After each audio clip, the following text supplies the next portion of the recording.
बाइपोल्स चुनावों में जीत national conference की होगी अगर वोटों की चोरी नहीं हुई तो। वोटों की चोरी को लेकर डिप्टी सीएम सुरिंदर चौधरी जी ने एक स्टेटमेंट दिया।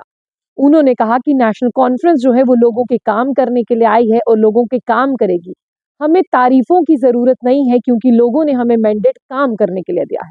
जब उनसे ये सवाल पूछा गया कि बाइपोल्स चुनाव जो है वो हाल ही में होने वाले हैं तो नेशनल कॉन्फ्रेंस को वोट मिलेगा या नहीं, डिप्टी सीएम सुरिंदर चौधरी जी ने कहा कि लोगों ने हमें वोट दिया है तभी हमने अपनी सरकार बनाई है। और जो बाइपोल्स चुनाव है, चाहे वो नगरोटा है चाहे वो बड़गाम, साफ तौर पर उन्होंने कह दिया कि यहाँ पर हमारी जीत पक्की है अगर वोटों की चोरी नहीं हुई।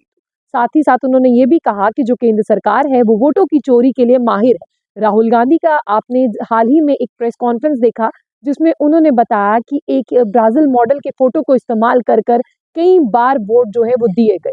शायद इसी स्टेटमेंट को कोट करते हुए डिप्टी सीएम सुरिंदर चौधरी ने यहाँ पर श्रीनगर में अपना एक बयान दिया जिसे लेकर उन्होंने ये कहा कि बाइपोल्स चुनावों में नेशनल कॉन्फ्रेंस की जीत पक्की है और नेशनल कॉन्फ्रेंस जो है एक बार फिर से इतिहास रचेगी। लेकिन अगर वोटों की चोरी हो जाती है तो उसे लेकर मैं कुछ कह नहीं सकता।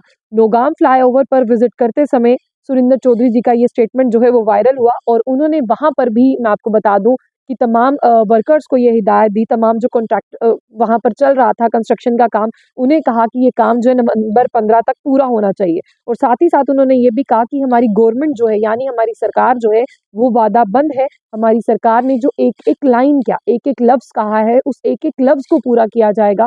और सुरिंदर चौधरी साहब ने ये भी कहा कि देखिए हमारे जो विधायक हैं, हमारे लोग काम करने की कोशिश कर रहे हैं, लेकिन आप लोगों को ये समझना होगा कि हम केंद्र शासित प्रदेश में रहते हैं, हम यूटी में रहते हैं, हम सरकार में नहीं रहते। और सरकार में अगर हम हैं तो हमारे पास पूरी पावर नहीं है, ड्यूअल पावर सिस्टम है। लेफ्टिनेंट गवर्नर मनोज सिन्हा और सरकार की अगर बात करते हैं यानी उमर अब्दुल्ला साहब के पास आधी आधी पावर्स हैं, जिसे लेकर उन्होंने कहा कि टकराव का मामला हमेशा से बना रहता है, जिसे लेकर लोगों के काम नहीं हो रहे हैं। और उन्होंने ये भी कहा कि हम जानते हैं इस पर पॉलिटिकल क्रिटिसिज्म जो है हम लोगों को देखने को मिलता है। जिस तरह से उन्होंने नौशहरा का उदाहरण दिया, उन्होंने कहा कि देखिए लोगों ने अपनी वोट की ताकत नौशहरा में दिखा दी है। अब लोग कह रहे हैं कि यहाँ से जीते हुए जो डिप्टी सीएम है, उप मुख्यमंत्री सुरिंदर चौधरी हैं, वो क्या काम कर रहे हैं। उन्होंने कहा कि काम हम लोगों के लिए कर रहे हैं, इसलिए हमें लोगों को जवाब देना है, हमें भारतीय जनता पार्टी को जवाब नहीं देना। और भारतीय जनता पार्टी जो प्रोपोगंडा फैलाने की कोशिश कर रही है, उस प्रोपोगंडा को हम कभी भी कामयाब जो है वो नहीं होने देंगे।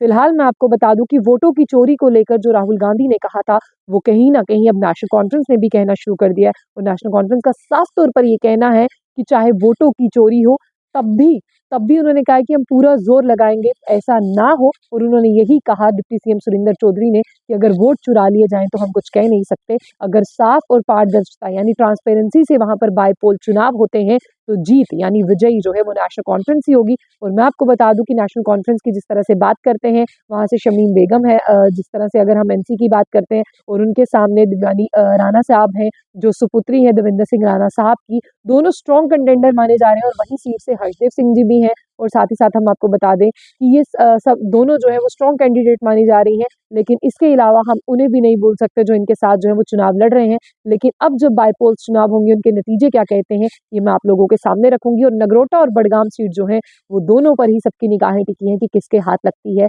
कौन इस पर विजयी होता है और सरकार क्या मजबूत होती है या मजबूत होती है भारतीय जनता पार्टी। फिलहाल इतना ही। जाने से पहले आशिक खान ऑफिशियल पेज को लाइक और फॉलो करना ना भूलें।